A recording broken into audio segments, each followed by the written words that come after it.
Hi students, today we are going to discuss about the reflection and transmission of a signal or EM wave for different cases. So in the last class, we have discussed the definition for reflection coefficient and transmission coefficient. Here transmission coefficient is also called as refraction. So if you take a boundary, now you are transmitting a signal, and the signal whichever bouncing back into the same region is called as reflection, and the signal which is entering into the other medium through a boundary is called as refraction or transmitted signal.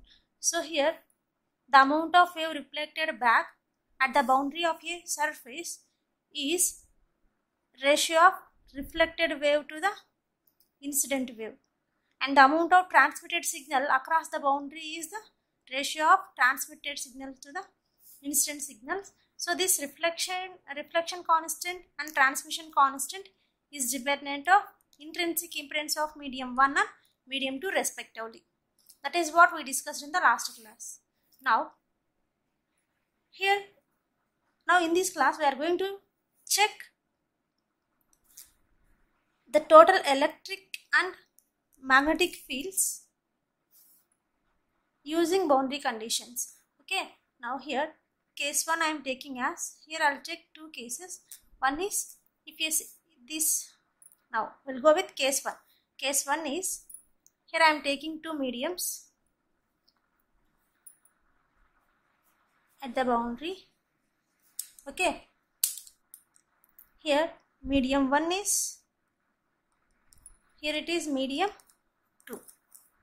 Let us consider medium 1 is perfect dielectric medium, means I also call it as lossless medium, and assume medium 2 is perfect conductor.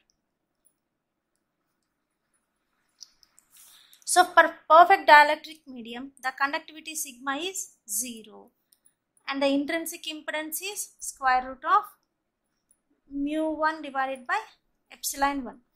Here I am defining the medium is lossless medium, therefore the attenuation constant of first medium is 0, and therefore the propagation constant at medium 1 gamma 1 is equals to alpha 1 plus j beta 1. Here it is alpha 1 is 0, that's why it is only j beta 1. These are the characteristics of medium 1. And coming to the point of medium 2, here it is a perfect conductor. For perfect conductor, the conductivity is infinite and the intrinsic impedance is equals to square root of j omega mu divided by sigma plus j omega epsilon. This is what we already derived, and here sigma is infinity, that is equals to 0. It will become 1 by infinite, 1 j omega mu by infinite divided by infinite become 0. And for conducting medium, the propagation constant is equals to attenuation, that is for conducting medium the attenuation constant is equals to phase constant, that implies which are infinite. Why? Because the attenuation constant is proportional to conductivity, which will become infinity. So these are the medium properties I have defined here. Now coming to, so in the last class we have seen that if the intrinsic impedance of second medium is 0, then the reflection coefficient become, the reflection coefficient gamma is equals to eta 2 minus eta 1 divided by eta 2 plus eta 1, right? Here eta 2 is 0, therefore minus eta 1 divided by eta 1, that will become minus 1. And the transmission coefficient is, it is defined as 2 eta 2 divided by eta 1 plus eta 2 is 0, so here it is 0. So for my assumption, for first case, what is first case here? If a EM wave is transmitting from perfect dielectric medium to perfect conducting medium. So here I am defining some parameters of mediums, two mediums, and for this type of consideration the reflection coefficient is minus 1 and the transmission coefficient is 0. Now we need to define the total electric field and magnetic field in medium 1 and 2. Okay, first we will go with medium 1. So in medium 1, what is the total electric field exists and what is the amount of electric field transmitted to medium 2. This is what we need to. Okay. So here total electric field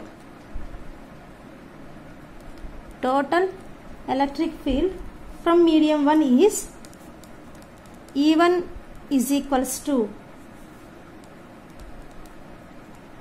E0 into e power minus gamma 1 z plus, that is EI not, here it is ER into e power gamma 1 z.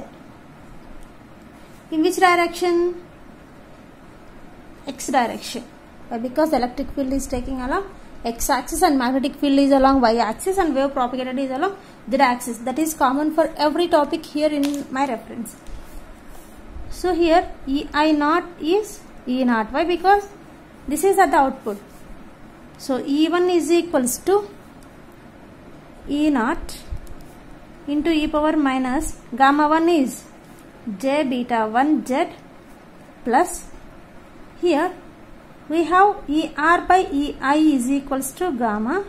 So ER will be written as gamma into EI. This is from reflection coefficient. Okay. So here replace this ER with gamma into EI e power j beta 1 z into AX cap.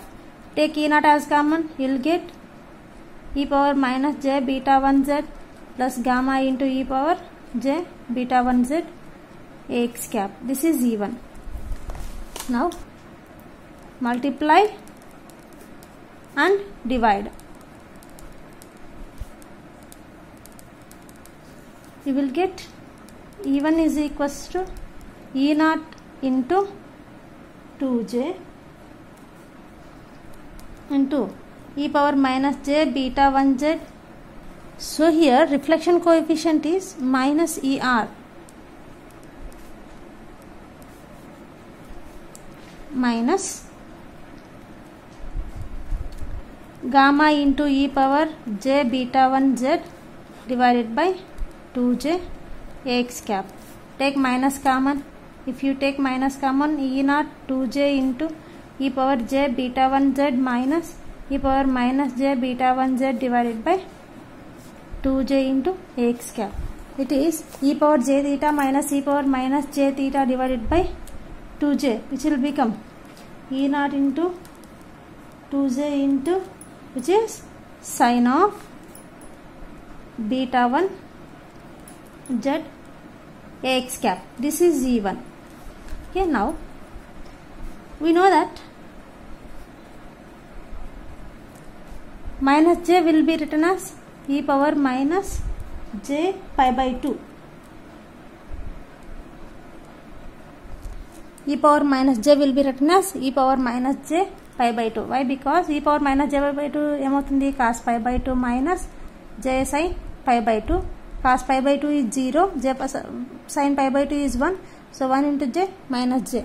So minus j will written as e power minus j pi by 2. Therefore E1 is equals to 2 E naught into minus j is e power minus j pi by 2 sin beta 1 z into AX cap. Okay, let it be equation number 1. So the magnetic field component is, we know that the magnetic field component in first medium is HI naught into e power minus j beta 1 z plus HR naught into e power j beta 1 z. In our assumption, the magnetic field is taking along y axis. So therefore just convert these into in terms of electric field components. So here you will get E naught divided by eta 1 e power minus j beta 1 z plus gamma into E naught divided by eta 1 e power j beta 1 z into ay cap. So take E naught divided by eta 1 as common, you will get e power j beta 1 z plus e power minus j beta 1 z ay cap, and multiply and divide with 2, you will get 2 e naught divided by eta 1 into e power j beta 1 z plus e power minus j beta 1 z divided by 2 ay cap. That is equals to 2 e naught into e divided by eta 1 into, it will become cos j theta plus e power j theta plus e power minus j theta divided by 2 is cos of beta 1 z ay cap. This is H1. Let it be equation number 2. Now let us see the electric and magnetic field components in medium 2.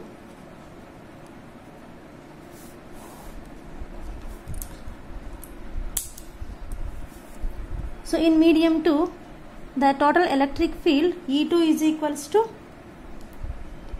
E T, that is equals to tau into E I naught e power minus gamma to z in x direction.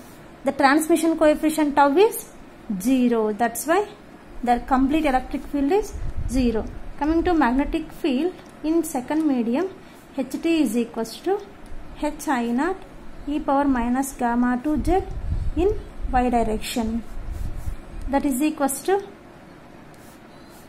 from transmission coefficient tau is equals to ET by EI. So it will be written as E I naught divided by eta 2 e power minus gamma to z ay cap.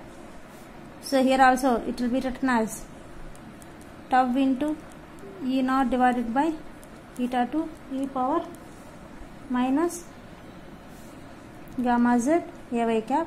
Tau is 0, so H2 is also 0. Means from this discussion I'll tell that the total electric field and magnetic field in medium 2 is 0. What is medium 2? Conducting medium.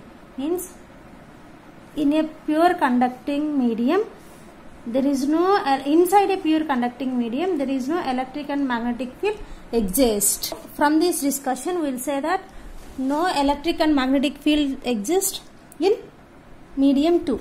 Okay, now let us define the instantaneous field in medium 1. The instantaneous field in medium 1, E1 is equals to real part of E1 e power j omega t. That is equals to real part of E1 is, what is E1? 2 E naught into sine beta 1 z into e power j omega t in x direction. That is equals to real part of 2 E naught sine beta 1 z is constant. Here this e power j omega t will be extended as cos omega t plus j sine omega t. So here E1 is 2 E naught into sine beta 1 zd into e power minus j pi by 2.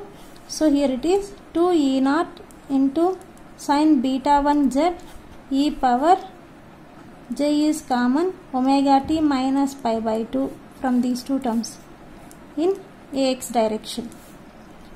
So 2 E naught sine beta 1 z is constant and the real part of e power j omega t minus pi by 2 is cos of omega t minus pi by 2 in x direction. So finally E1 is equals to 2 E naught sine of beta 1 z into cos of omega t minus pi by 2 will become sine pi by 2 in x direction. The instantaneous H field H1 is equals to real part of H1 into e power j omega t. So here h1 will be written as, h1 is written as 2 e naught divided by eta 1 into cos of beta 1 z into e power j omega t in y direction. That is equals to 2 e naught divided by eta 1 cos of beta 1 z is constant. The real part of this is cos of omega t in y direction. These are the two instantaneous fields at medium 1. Okay, so these E1 and H1 will have both reflection coefficient and transmission coefficient. If you observe here, we have taken two mediums. One is perfect dielectric medium, another one is conducting medium. So in this derivation we got the electric field and magnetic field at this medium is 0. This means that the EM wave is not able to refract, is not able to transmit through this conducting medium. So the complete wave is reflected back. Whatever the wave we are incidenting on the surface, the complete wave is reflected back from the boundary like this. Here it is the thing we have taken. It is medium 1, it is medium 2. Here E is equals to H is equals to 0. So the wave is not able to propagate. Here it is the reference plane. Whatever the signal we are transmitting at this, the complete signal will be reflected back from the boundary. So these type of waves are called standing waves. Means these waves remains in the medium 1 itself. Okay, now so here standing waves will be found only in medium 1, not in medium 2. Why these standing waves will be found? Due to the reflection. Okay, now let us consider the standing waves are forming with the wavelength of lambda is equals to 2 pi by beta 1. Let us consider. So here the maximum and minimum values of these standing waves will be taken from E1 max is equals to, what is E1 max? 2 E naught sine of beta 1 z. This is E1 max. The maximum value is equals to the maximum value of this is equals to 2 E naught. Okay, means sine beta 1 z